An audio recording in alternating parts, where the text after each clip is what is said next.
यह कथा है पराक्रमी राजा प्रताप केसरी, उनकी सुंदर रानी इंदुमती और एक भयानक असुर पातालेश्वर की। राजा और रानी एक दूसरे से बेहद प्रेम करते थे। उनके बीच विश्वास, अपनापन और आत्मीयता की ऐसी डोर थी जिसे कोई छू भी न सके। उनका राज्य प्रतापगढ़ समृद्ध था, प्रजा सुखी थी और चारों दिशाओं में उनके न्याय और प्रेम की कहानियां गूंजती थीं। लेकिन एक अभाव था, संतान का। सालों बीत गए थे पर राजा और रानी की झोली में मातृत्व पितृत्व का सुख नहीं आया था।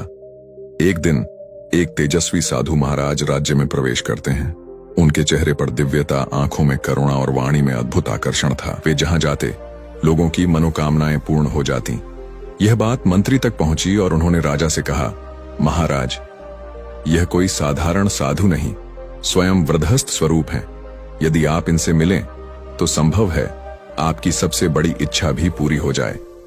राजा ने तुरंत रानी से परामर्श किया और अगले ही दिन साधु महाराज को राज दरबार में आमंत्रित किया गया।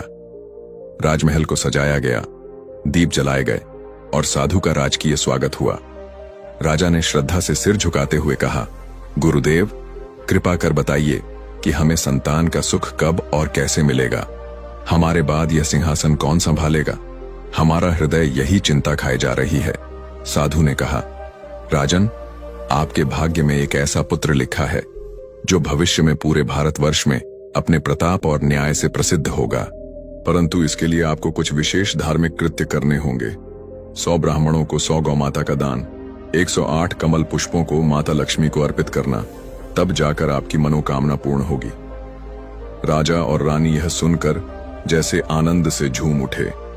उन्होंने हाथ जोड़कर प्रार्थना की, गुरुदेव, कृपा करें, आप ही इस यज्ञ का नेतृत्व करें। हम आज से ही तैयारी आरंभ करते हैं। फिर क्या था, सारा राज्य तैयारियों में लग गया। राजमहल दीपों से जगमगाने लगा, ढोल नगाड़ों की गूंज से वातावरण भर गया। चारों दिशाओं से ब्राह्मण आमंत्रित किए गए, उन्हें गौदान दिया गया। राजा प्रताप केसरी स्वयं जंगलों से 108 कमल पुष्प लाए और उन्हें माता लक्ष्मी को समर्पित किया। यज्ञ पूरे विधि विधान से संपन्न हुआ।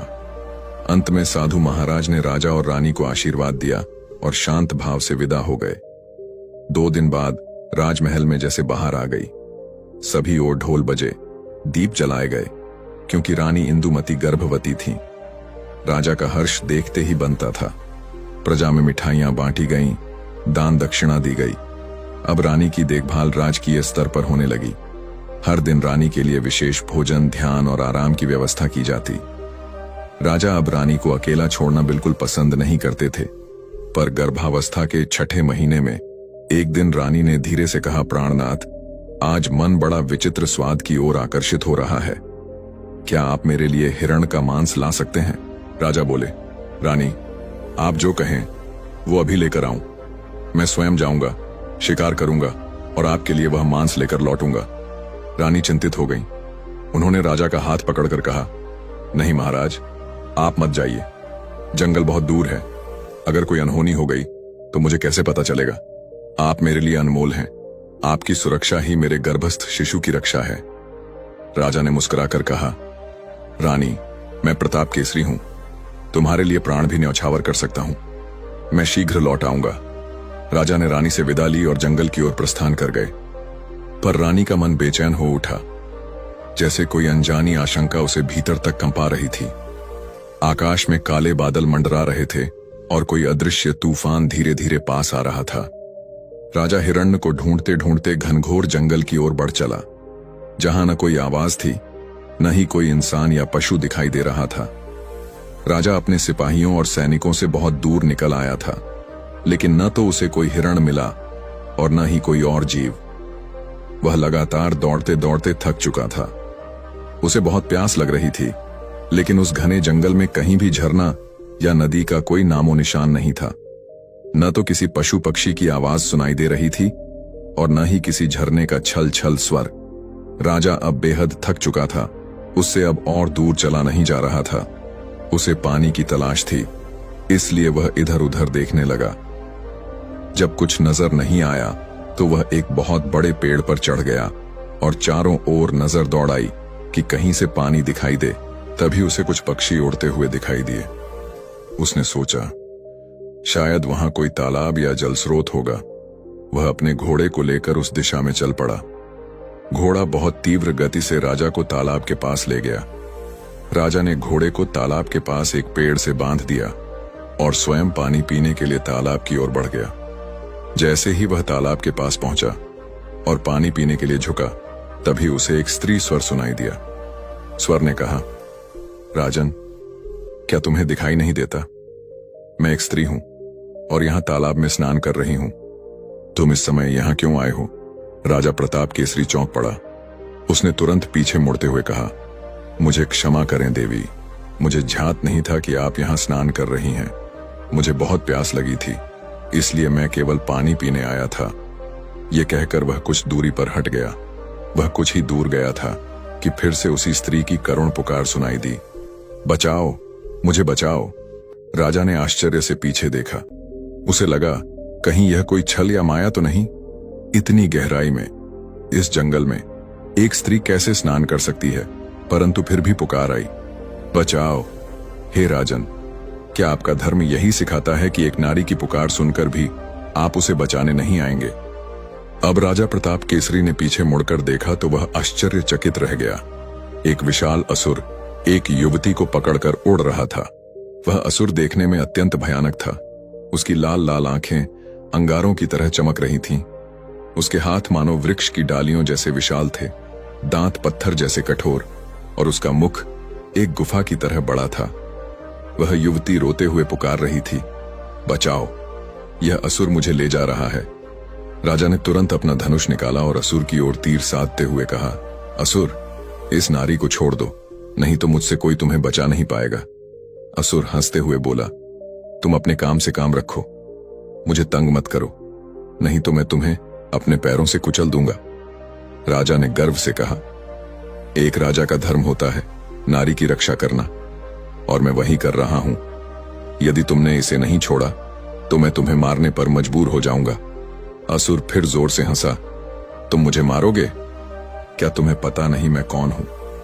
मैं सर्वशक्तिशाली असुर पटलशूर हूं। मुझे कोई नहीं हरा सकता। अगर तुम्हें लगता है कि तुम मुझे हरा सकते हो तो आओ, अपनी शक्ति आजमा लो।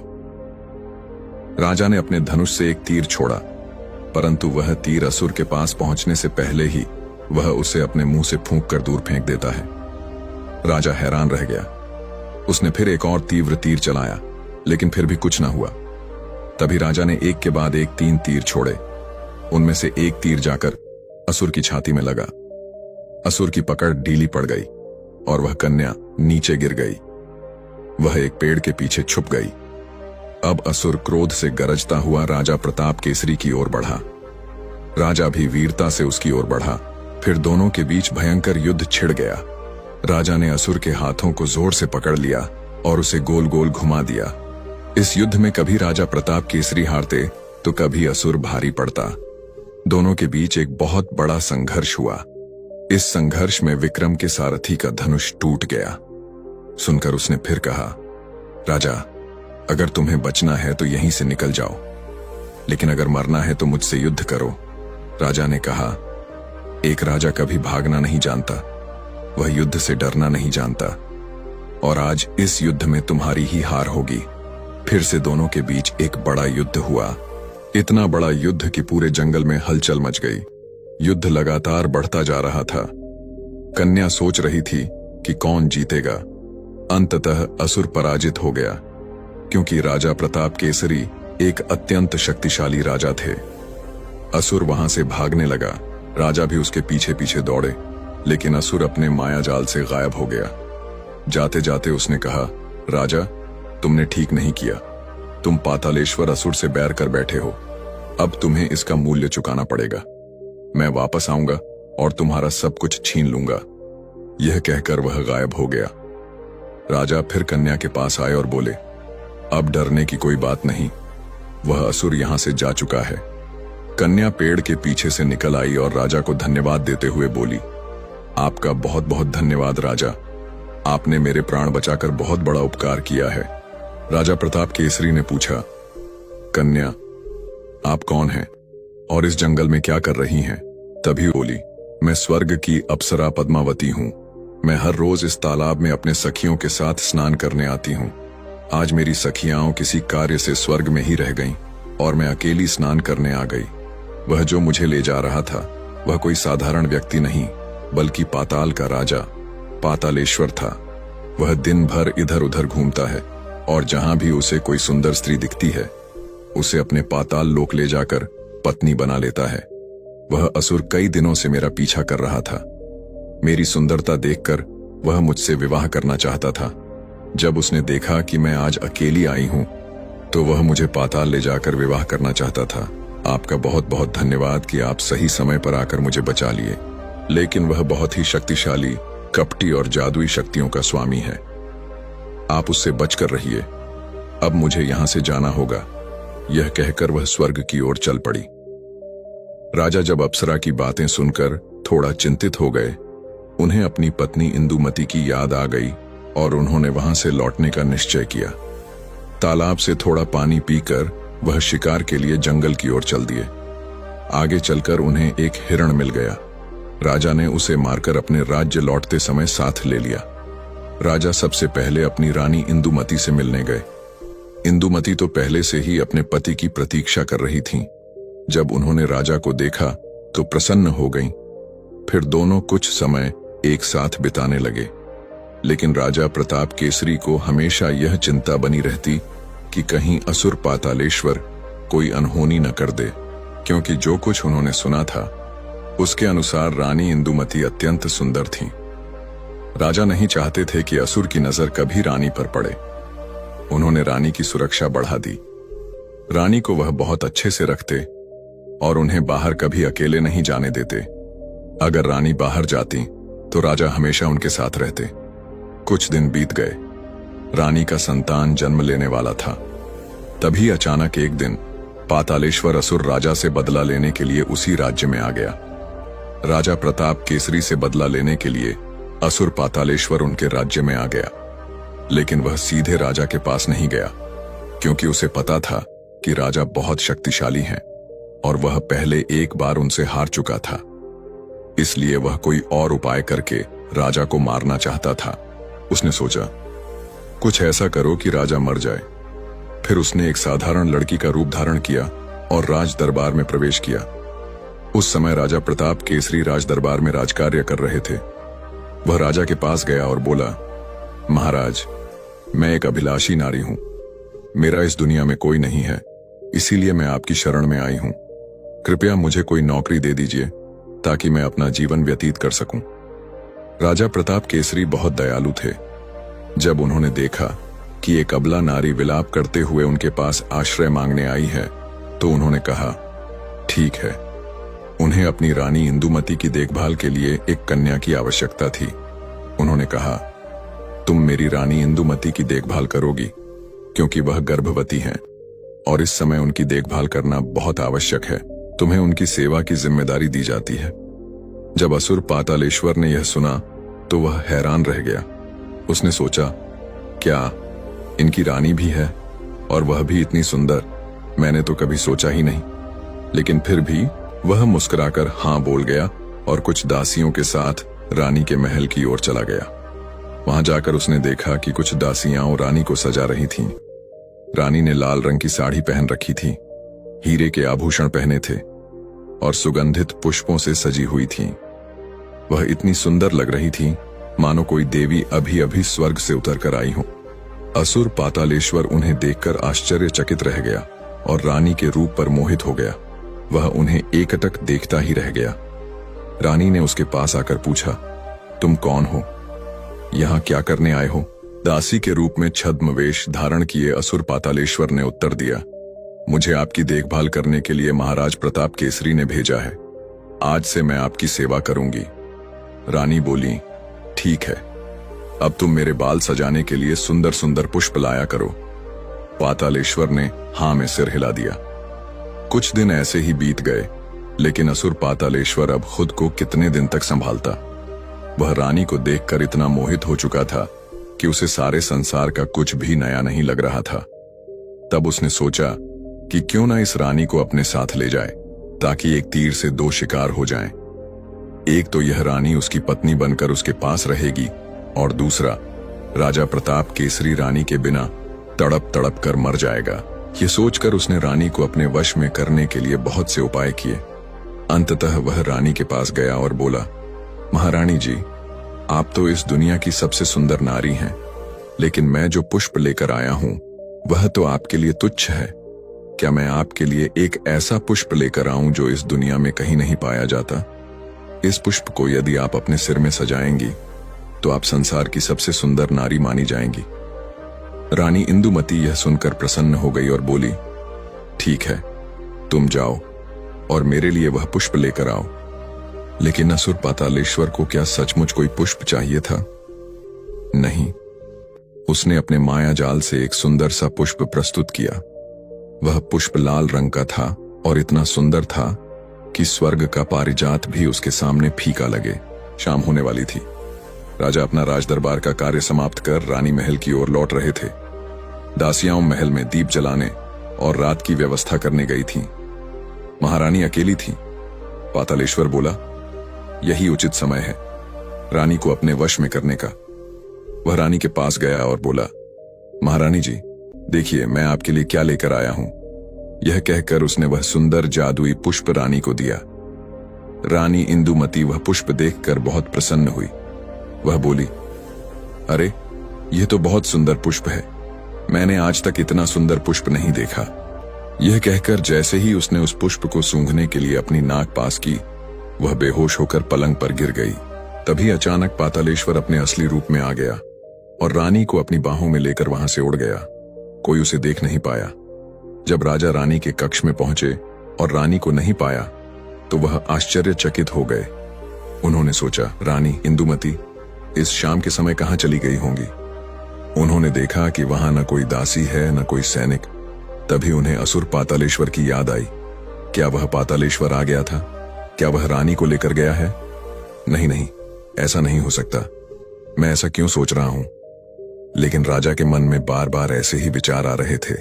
वह महल की छत की ओर दौड़ पड़े। जब उन्होंने राजमहल की छत पर पहुंचे तो देखा कि असुर पातालेश्वर बेहोश रानी इंदुमती को उठाकर ले जा रहा है। राजा यह देखकर बहुत क्रोधित हो उठे और चीत्कार करने लगे, अरे असुर पातालेश्वर, तुम्हारी इतनी हिम्मत कि तुम मेरी रानी को अपहरण करके ले जा रहे हो। तुम्हें झात नहीं कि तुम किससे पंगा ले रहे हो। मैंने तुम्हें पहले ही पराजित किया है, फिर भी तुम मेरे सामने शत्रुता करने आए हो। अब तुम्हारा अंत निश्चित है, मैं तुम्हें मार डालूंगा। पातालेश्वर हंसकर बोला, हे राजा, तुमने मुझसे शत्रुता की है और इसका फल तुम्हें अवश्य मिलेगा। मैं तुम्हारी रानी को अपनी पत्नी बनाकर तुमसे बदला लूंगा, साथ ही तुम्हारे होने वाले बच्चों को भी समाप्त कर दूंगा। तब देखूंगा तुम क्या करोगे। राजा छत से असुर की ओर कूद पड़े, लेकिन तब तक वह जा चुका था। राजा तुरंत घोड़े पर सवार हुए, शस्त्र हाथ में लिया और उसका पीछा करने निकल पड़े। असुर पातालेश्वर रानी इंदुमती को लेकर भाग रहा था और राजा प्रताप केसरी उसका पीछा कर रहे थे। राजा प्रताप केसरी ने एक तीर असुर के ऊपर प्रहार किया। तभी असुर नीचे गिर गया। असुर चीत्कार करने लगा। असुर पातालेश्वर ने रानी इंदुमती को एक पेड़ के ऊपर रख दिया, फिर राजा के साथ युद्ध करने लगा। राजा अपनी बाहों से असुर को मारने की कोशिश कर रहे थे और असुर पातालेश्वर राजा को मारने की कोशिश कर रहा था। ऐसे करके उन दोनों के बीच बहुत समय तक युद्ध छिड़ गया। कभी राजा के ऊपर असुर भारी पड़ता तो कभी असुर के ऊपर राजा। इस प्रकार बहुत समय तक युद्ध होने के बाद असुर ने अपनी छल का प्रयोग करना शुरू कर दिया। उसने अपनी माया से अदृश्य होकर राजा के ऊपर वार करने लगा। राजा भी बहुत शक्तिशाली थे और बहुत चतुर थे, इसलिए उसकी अतिशय चालों का भी बहुत सहज पूर्वक उत्तर दे रहे थे। असुर इस माया जाल में विफल होकर अपने पाताल लोक में जाने का निश्चय किया। फिर वह अदृश्य होकर राजा के ऊपर एक भारी डंडे से प्रहार कर दिया, जिससे राजा बेहोश हो गए। फिर उसने अदृश्य होकर रानी को पकड़कर पाताल लोक ले गया। अब राजा क्या करेगा? वह कैसे अपनी जान से प्यारी रानी को उस भयंकर और विशाल असुर से बचाएगा? जब रानी इंदुमती को होश आएगा, जब वह खुद को असुर के महल में पाएगी, तब वह क्या करेगी? मेरे लाडले दर्शकों, अगले भाग के लिए वीडियो को लाइक करके चैनल को सब्सक्राइब करना ना भूलें। मैं जल्द मिलूंगा इसका अगला भाग के साथ।